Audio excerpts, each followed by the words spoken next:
Зашла в Цирли. Это такой очень интересный сюжет сегодня.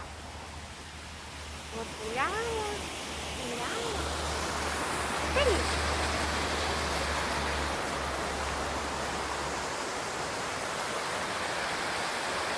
Слышите, как она шумит?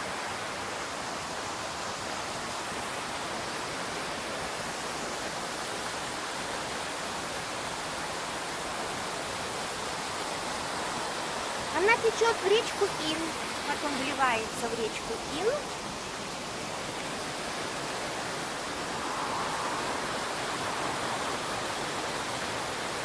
Сегодня тепло, 20 градусов.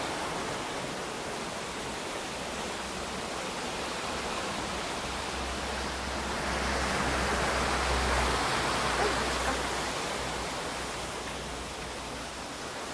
Маленький сюжет.